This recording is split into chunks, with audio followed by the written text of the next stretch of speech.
Guys, welcome back to another video. So in this video, we're going to do GCSE English Language Paper 2 overview. So if we have a quick look at the schedule, we're on this date today where we've done the Paper 1 revision walkthrough video in the playlist, and now we're doing English Language Paper 2 overview. So let's have a look at what's in Paper 2. Paper 2 is 1 hour 45 minutes in total, it's 5 questions and it's worth 80 marks. Question 1 to question 4 are worth 40 marks, and this is the reading section, where the main skills we focus on are retrieval, summary, language and comparison. Question 5 is 40 marks, and this is your writing section, where we look at the viewpoint. So we have to write something like an article, letter or speech. Time split I'd recommend is question 1 to question 4 is for 1 hour spent in time, and question 5 is 45 minutes. The best tip is that question 5 alone is worth 25% of the paper, so you have to plan, write and proofread your answer for this question. Let's have a look at paper 2 question 1 then. Question 1 is worth 4 marks, so I'd recommend spending about 5 minutes. The main skill for this question is retrieval, so you have to identify true statements or key details for this question from source A only. You have to focus on facts, not opinions, and you don't have to put any quotes or analysis for this question. The best tip is to read your answer carefully, as the answers are directly in the text for this question. Paper 2 question 2 is worth 8 marks, and you have to spend about 10 to 12 minutes on this question. You have to look at similarities or differences between the two texts and use your own words and focus on key points only. So you are directly picking out the key concepts from each source and comparing or contrasting them using the quotes. You don't include unnecessary detail, and again you compare the content, ideas or information in both texts. Paper 2 question 3 is 12 marks, and I'd recommend spending about 15 minutes on this question. You have to look at language in this question, so you have to analyse the writer's language choices in one source. You have to identify language techniques such as similes, metaphors and emotive language, and explain the effect on the reader. You have to use short quotations as evidence and look at the effect, and you have to focus on key words, phrases and sentences. This question is the same as paper 1 question 2 language analysis question. Right, paper 2 question 4 is worth 16 marks, and you have to spend about 20 minutes here. This is a comparison question where you compare the writer's viewpoints and methods across both texts.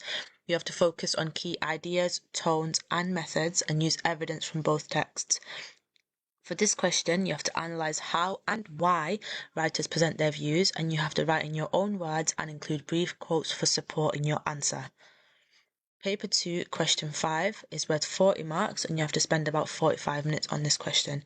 This is the writing section where you have to look at a viewpoint, for example in an article, letter or speech. You have to plan this answer for about 5 or 10 minutes and look at the audience, purpose, structure and tone. You have to write for about 30 minutes where you develop a clear argument, developed points, engaging opening and conclusions, and then you proofread your answer where you spend 5 or 10 minutes to check your spelling, punctuation and grammar. You have to also use persuasive techniques in this answer, so you can use stuff like rhetorical questions, repetition and emotive language to ensure you're getting the top marks for this answer. If you have any questions before we start practicing, feel free to put them in the comments and I'll answer them for you guys. Let's have a go at practicing question 1 then. So here I've provided an extract and question 1 for one of the papers. I want you to pause the video and have a go at answering it yourself.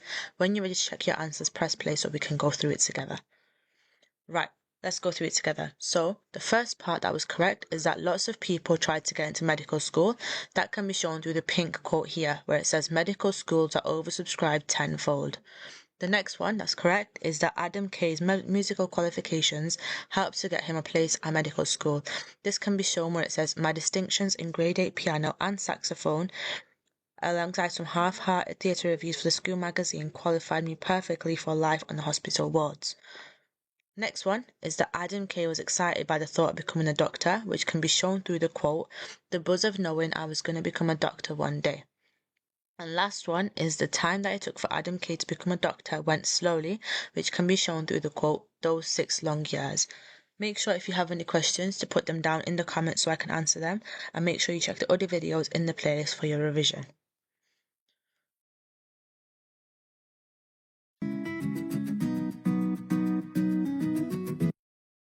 Guys, and welcome back to another video. In this video, we're going to do some GCSE English language work and we're going to look at paper 2, question 2.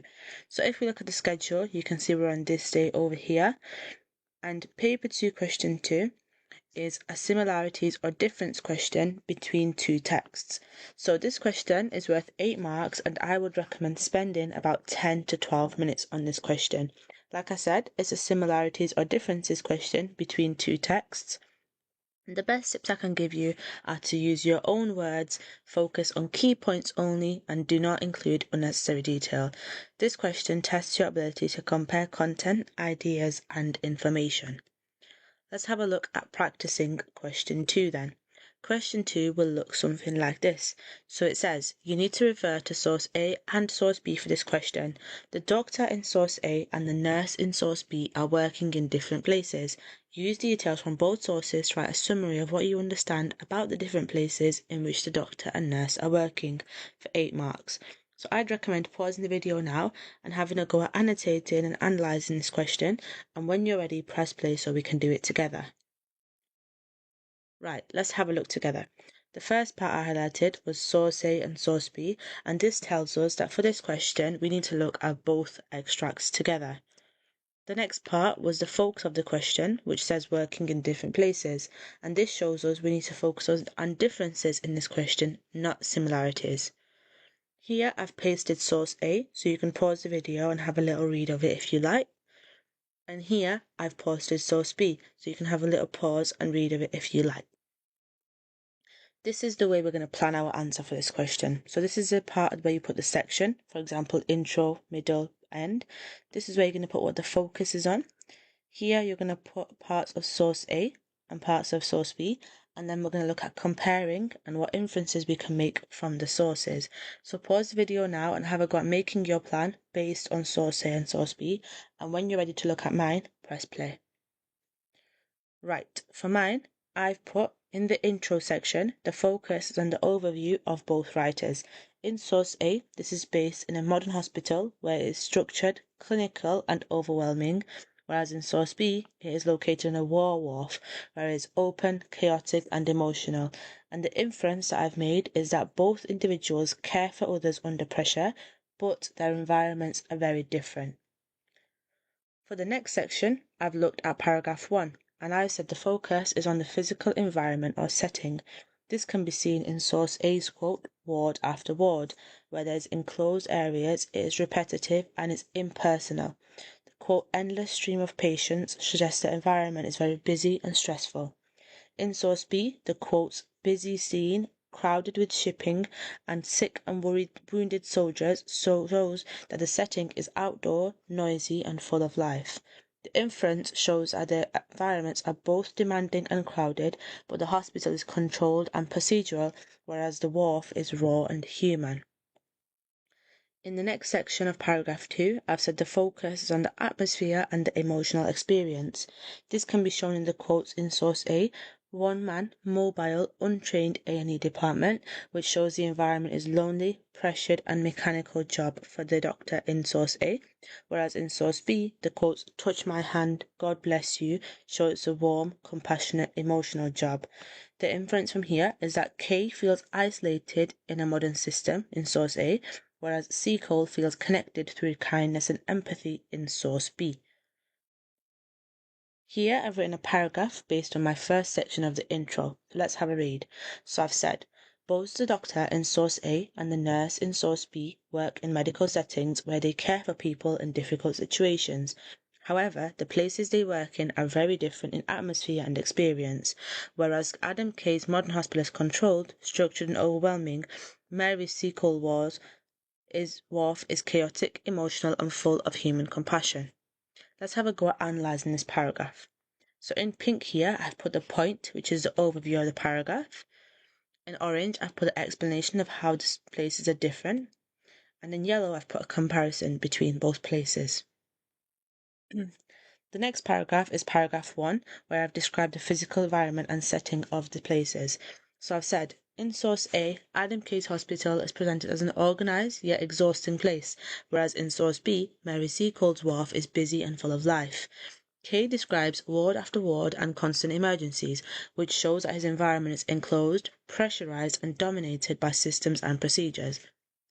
This makes his workplace feel clinical and impersonal, focused on efficiency rather than emotion. In contrast, Seacole describes the busy scene of the harbour, crowded with shipping and sick and wounded soldiers, creating a vivid image of a loud outdoor environment shaped by chaos and suffering. Both are intense, but the hospital is confined and professional, whereas the wharf is open, human, and predictable. Have a go at pausing the video now and analysing this paragraph for points, explanation, and evidence. So, in purple here, I've put the point of this paragraph. In yellow, I've put the evidence, which are the quotes from source A. And in yellow, I put my explanation of source A and the physical environment. In blue, I've put the evidence from source B. In orange, I've put the explanation of source B and how that is crowded and noisy. And in green, I've put the link back to the focus of the question. For the next paragraph, I've focused on the atmosphere and the emotional experience between the sources. So I've said, in source A, the hospital feels isolating and draining, whereas in source B, the wharf feels compassionate and emotional. K calls himself a one-man, mobile, essentially untrained A&E department, showing how he feels alone and overburdened in a system that leaves little space for personal connection. However, Seacole's experience is more personal and tender. When the soldier touched her hand and said, "God bless you," she finds meaning in kindness and empathy. Therefore, while both writers describe demanding places of care, Kay's world is dominated by pressure and procedure, whereas Seacole's is filled with humanity and warmth. Again, have a go at pausing this video and annotating it for the key parts of the paragraph, and when you're ready, press play so we can have a look together. So here, in green, I've put the points of the paragraphs. In blue, I've put the evidence from source A, and in yellow, I've explained what these quotes mean. In pink, I've put the point of source B. In red, I've put the evidence from source B, and in this peach colour, I've put the explanation. Lastly, in brown, I've put the link, so it links back to the focus of the question.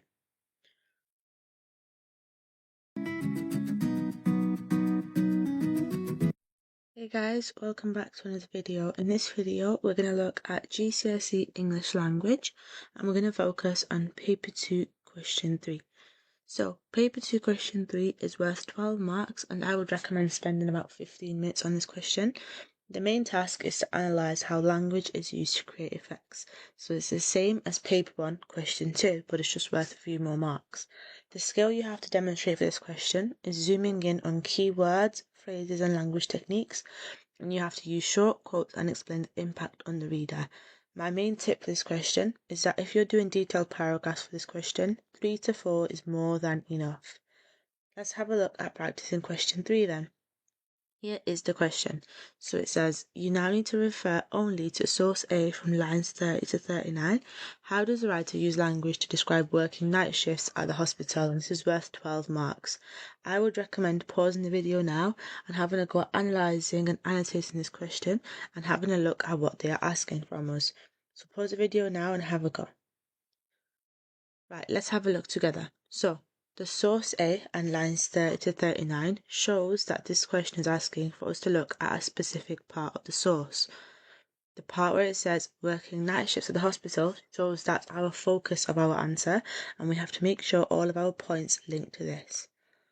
Language shows us we have to focus on language methods, for example a list, repetition and metaphor.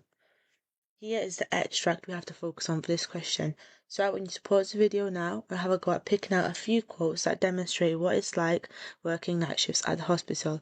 Have a go at looking for language methods and analysis, and when you're ready, press play so we can do it together.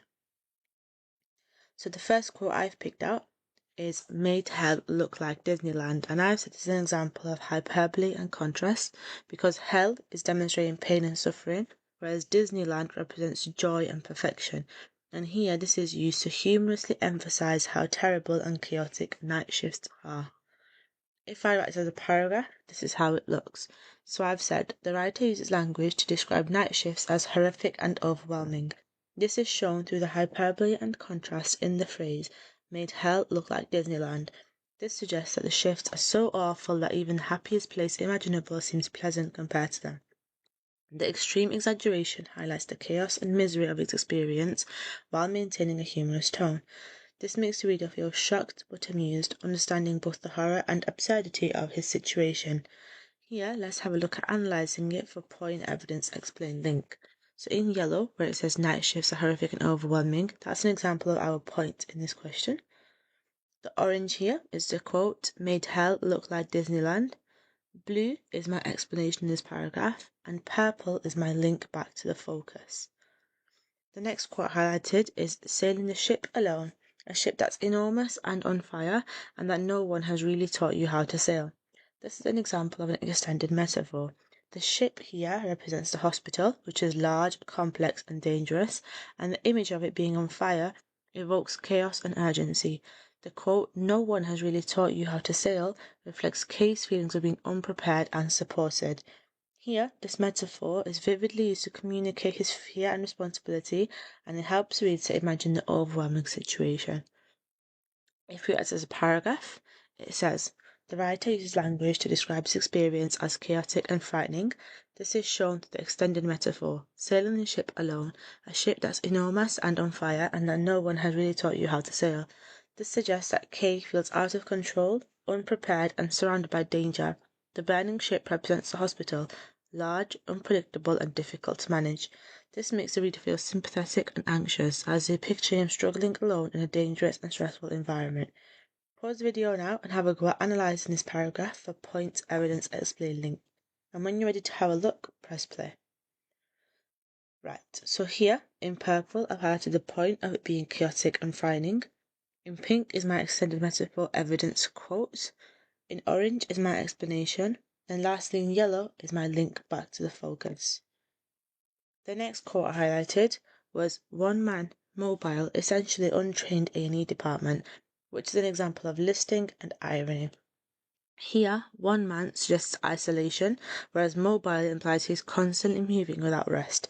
The word untrained is ironic because although he spent years studying, he still feels unprepared in the situation, and here the humour is used to mask the serious criticism of how young doctors in this situation are overworked and under-supported.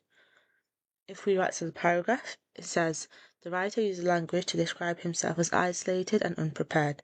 This is shown through the irony and listing in the phrase, a one-man, mobile, essentially untrained A&E department. This suggests that Kay is doing the work of many people alone, while the ironic tone shows how ridiculous it is that a junior doctor has so much responsibility. The list of adjectives exaggerates the scale of his workload, and this makes the reader feel sympathetic and concerned, recognising how unfair and demanding the job is. Pause the video now and have a go at looking for point, evidence, explain, link, please. Right, here in orange is the point of this paragraph.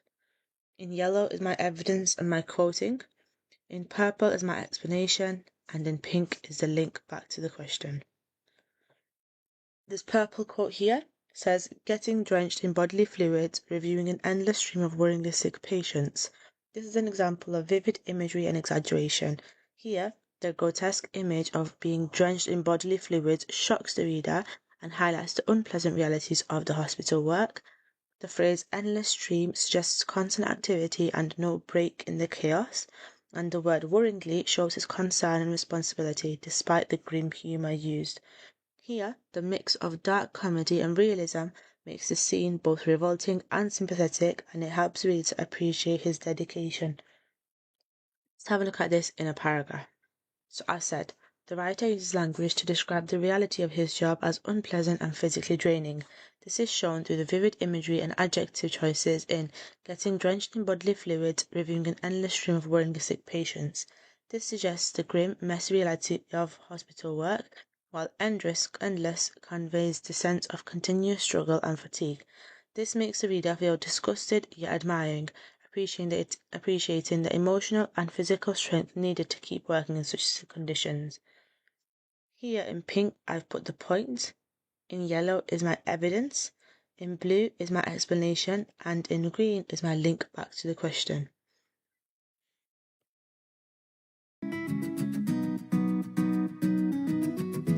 Hey guys, and welcome back to another video. In this video we're going to have a look at GCSE English Language, and we're going to focus on paper 2 question 4.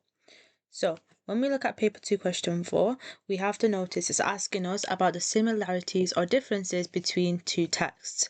It is worth 16 marks and I'd recommend spending about 25 to 30 minutes on this question. For this question, you have to use your own words and focus on key points only. You do not have to include any unnecessary detail, and the best tip I can give you for this question is to compare content, ideas, or information. So let's have a look at practicing question 4. So this is an example of what the question will look like. I want you to pause this video and have a look at analysing and highlighting the important parts in this question, and when you're ready to go through it, press play. Right, let's have a look together.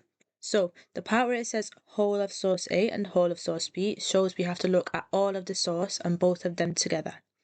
Where it says different feelings and perspectives, this shows us we have to look at the differences only between the texts. And then it says providing medical air. This is the focus of the question, and we have to make sure our points link to this. Let's have a look at planning the question. So here is source A. You can pause the video and have a little read of it now. And here is source B, and again, pause the video and have a little read of it now. So this is the table that we are going to use to plan our answer. So if we first plan the intro, we can see that the intro focuses on what both texts are about. So we can say that both writers describe what it is like to care for others in medicine. Kay, who is the modern doctor in source A, shows stress and frustration throughout her humour, whereas Seacole, in source B, which is a 19th century nurse, shows kindness and pride through emotion. And as a comparative connective, I've said both describe medical care as demanding. However, Kay sounds tired and sarcastic, whereas Seacole sounds caring and proud. If we write this as a paragraph, it sounds like this. So I've said both Adam Kay and Mary Seacole write about their experiences of providing medical care, showing how demanding yet meaningful the work can be. In source A, Kay uses humour and exaggeration to express the exhaustion of being a junior doctor, describing the night shifts as an unrelenting nightmare that made me regret ever thinking my education was being wasted. In contrast, in source B, Seacole shows compassion and pride in caring for wounded soldiers, recalling how she ran up to him at once and eased his dressings, and was moved when he whispered, "God bless you, woman, whoever you are." Kay's modern perspective focuses on the chaos and pressure of hospital life, using sarcasm and metaphors to show how overwhelming it feels to be sailing the ship alone. His tone is frustrated and self-deprecating, revealing the strain of modern medicine. Seacole's 19th century viewpoint is more emotional and hopeful, emphasizing faith, empathy, and the kindness she witnesses among others, such as the sympathy and brotherly love shown by the strong to the weak. Both writers admire the importance of caring for others. However, Kay's tone is weary and humorous, reflecting the stress of modern hospitals, whereas Seacole's is warm and compassionate, showing the moral strength and selflessness of nursing during war. Let's have a look at pausing the video now and analysing this paragraph and seeing what key parts we can pick out. And when you're ready, press play. Right, let's have a little look. So in blue here, I've put the points, which is showing how source A is showing that both texts are demanding and meaningful. And then in yellow, I've put the evidence. In orange, I've put the explanation, and in pink is the link back. The next paragraph is going to be paragraph 1, which talks about the feelings and motivation. So we have to focus on how they feel about helping others. So the key points for this are that Kay starts excited, saying the buzz of knowing I was going to become a doctor, but soon feels let down and unprepared. Seacole helps out of natural compassion and says I waited for no permission, and also finds comfort in helping others. So to compare this, we can say both of the nurses wanted to help. However, Kay becomes frustrated by the pressure, whereas Seacole stays calm and devoted. Pause the video now and have a go at writing this as a paragraph for me. Let's have a go at reading my model paragraph for this paragraph. So I've said both writers are motivated by a desire to help others, but their feelings about the work develop in very different ways. In source A, Kay begins his career with excitement and ambition, describing the buzz of knowing I was going to become a doctor one day. However, his enthusiasm quickly fades when he realizes that medical school hadn't remotely prepared him for the unpredictable existence of a house officer. In contrast, in source B, Seacole's motivation comes from instinctive compassion rather than ambition. She says she waited for no permission before helping a wounded soldier and was rewarded when his hand touched mine, and he whispered, "God bless you, woman."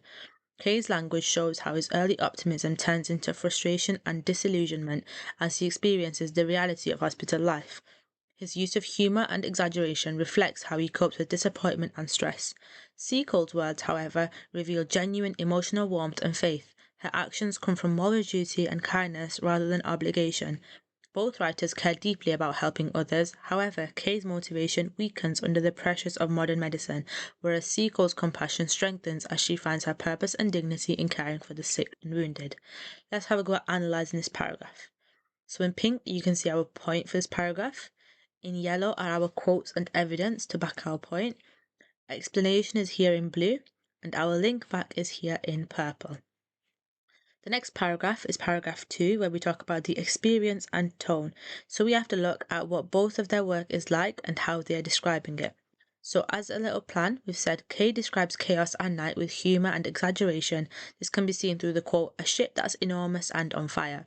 However, Seacole describes pain and suffering with gentle care, saying, "I ran up to him at once and eased his dressings." This shows that both face hard situations. However, Kay uses humour to cope, whereas Seacole shows sympathy and comfort. If we say this in a paragraph, it says both writers describe the challenges of providing medical care, but their experiences and reactions are very different. In source A, Kay presents his night shifts as chaotic and overwhelming, saying they made hell look like Disneyland. He uses the vivid metaphor of being on a ship that's enormous and on fire, and that no one has really taught you how to sail, to show how unprepared and isolated he feels. In contrast, in source B, Seacole faces distressing scenes on the wharf but remains calm and determined. She describes how she ran up to a wounded soldier at once and eased his dressings, showing courage and compassion in a situation filled with suffering. Kay's use of humour and exaggeration highlights the intensity and exhaustion of modern hospital work, as well as his sense of being unsupported. His tone is frustrated yet self-aware, using comedy to express the chaos of his environment. Seacole, however, focuses on emotional strength and faith. Her calm, compassionate tone shows her dedication and bravery in the face of pain and death. Both writers face demanding and emotional challenges. However, Kay feels overwhelmed by the pressure and lack of control, whereas Seacole feels purposeful and fulfilled by helping others despite the suffering around her. Pause this video and have a go at analysing this paragraph for the key points, and when you're ready, press play. So here, in purple, we can see the points of our paragraph, showing the challenges of providing medical care.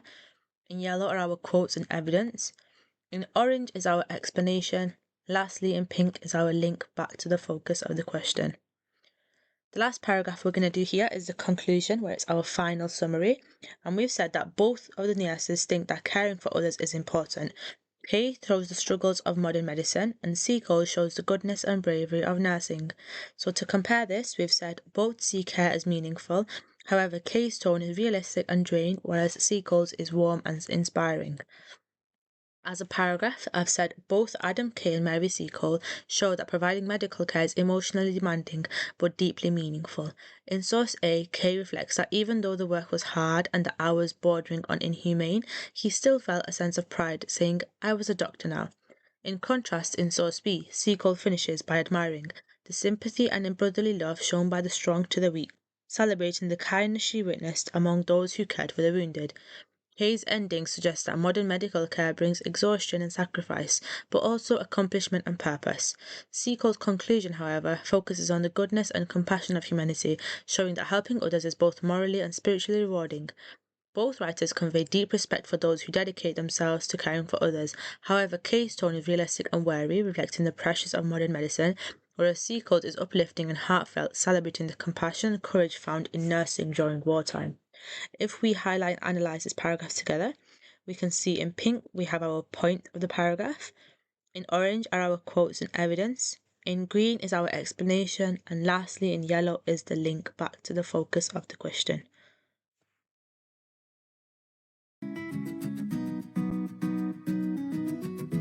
Hey guys, welcome back to another video. In this video we're going to have a look at GCSE English Language, and we're going to look at paper 2 question 5. So paper 2 question 5 is worth 40 marks, and I'd recommend spending about 45 minutes on this question. Your goal is to write to argue, persuade, or explain your viewpoint clearly. You have to plan this answer quickly, where you decide your stance and look at 2 to 3 main points you're going to write about. You have to use 4 to 5 paragraphs for your answer here. So this includes an intro, 2 points, a counter-argument, and a conclusion. You have to include some persuasive techniques in your answer. Some examples of this are emotive language, rhetorical questions, and the rule of 3. You have to make sure you're keeping a suitable tone and structure for the audience and that your form is correct, whether it's an article, letter, or speech. And you have to make sure your spelling, punctuation, and grammar is perfect for the final 16 marks. Let's have a go at practicing question 5. This is an example of question 5, so pause the video now and have a go at annotating it and picking out what's important about this question. Right, let's have a look together. So the first part is a statement, and we need to make sure our answer is focused on this statement completely. The next part is says write an article. This shows that we have to make sure we're using the correct layout in our answer. And where it says you argue your point of view, this shows we can either agree, disagree, or both in our answer. And you have to look at 24 marks for content and organization, which looks at your writing and structure, and technical accuracy, which focuses on your spag and vocabulary. Let's have a go at planning question 5 then. So for our title for the practice question, we're going to make sure we make it catchy and we clearly frame the debate. And an example of this is heart versus head, the true measure of career success. So as we can see, the question asks us to write an article for a school or college magazine in which we argue our point of view on the statement, and the statement says choosing a future career should be based on helping others and making a positive contribution to society, not achieving status or making lots of money. So our title, which says heart versus head, the true measure of career success, works perfectly with this. So I'm just going to put a title at the top of our paragraphs there. Next is our introduction, where we're going to hook the reader and state our balanced thesis. And the key point here is that we're going to acknowledge the pressure of choice, and we are going to argue that true success combines meaning, which is contribution, and stability, which refers to money here. This is the introduction I've drafted here then. So it says, choosing a future career can feel like standing at a crossroads with everyone shouting different directions. Some voices insist that the right path is the one lined with high salaries and shiny job titles, while others claim that a career only has value if it serves a greater good. The truth sits somewhere quieter and far more realistic. A fulfilling career balances purpose with practicality. Yes, helping others and contributing to society should guide our choices, but financial stability matters too. Real success grows where meaning and security meet. If we have a go at analysing this paragraph, we can see standing at crossroads is an example of a metaphor. Some voices insist that the right path is the one lined with high salaries and shiny job titles is an example of figurative language. Others' claim shows that we're slowly introducing the opposing view. And the next paragraph will look at arguing for the importance of contribution or purpose. So our point in this paragraph is that intrinsic fulfillment is gained from helping others, providing lasting happiness that money and status cannot. So this is the paragraph here, and it says, choosing a career that focuses on helping others offers a kind of fulfillment that no amount of money or status can replace. When people work in roles that genuinely serve their communities, whether that's teaching, healthcare, social work, or environmental protection, they experience a sense of purpose that lasts far beyond the excitement of a high salary. Research consistently shows that carers rooted in compassion and contribution lead to higher long-term well-being because they satisfy deep human needs, connection, usefulness, and meaning. While prestige may fade and material reward can quickly become normal, the satisfaction of making a real difference in someone's life creates a lasting sense of pride. This is why choosing a career based on contribution isn't just admirable, it is often the path to genuine, sustainable happiness.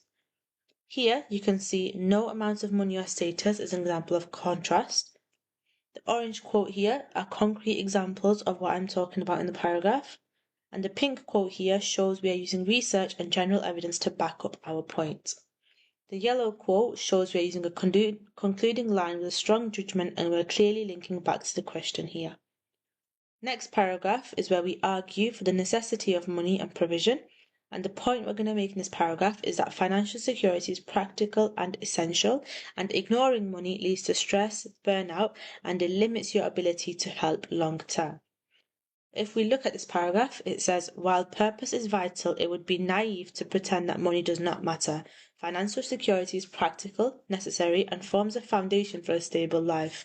When people choose careers without considering income, they often face stress, long hours, and the constant worry of making ends meet. This pressure can lead to burnout and ironically reduce their ability to help others in the long term. A career should support your well-being, not undermine it. After all, it is difficult to make a positive impact on society if you are struggling to support yourself. Therefore, money may not be the main reason to choose a career, but it is an essential part of any realistic and sustainable decision. Here in the yellow quote, we have a clear, assertive sentence. In the blue, face stress, long hours, and burnout, we have an examples of emotive language, which can trigger emotional responses in the reader. In pink, the ability to help others in the long term is an example of forward-looking reasoning. And the next paragraph is going to be a synthesis where we provide the balanced solution, and it's going to be our best argument here. The point we will make is that the ideal career successfully blends both, so we're going to use money and status as a tool to maximize positive impact. Examples of this are ethical leadership and well-funded research. If we look at our paragraph, it says, finding the right career is not a choice between meaning and money, but a thoughtful blend of both.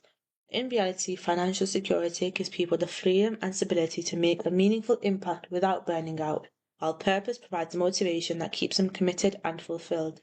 The most successful careers use money and status, not as the ultimate goals, but as tools. A well-paid doctor can fund community health projects, an influential business leader can push for ethical practices, and a researcher with strong financial backing can help develop life-changing innovations. When ambition and compassion work together, a career becomes both sustainable and socially valuable. Here in the pink quote, we can see a clear topic sentence, and this frames our balanced argument clearly. In yellow, we can see balanced reasoning, which explains the logical relationship between both arguments.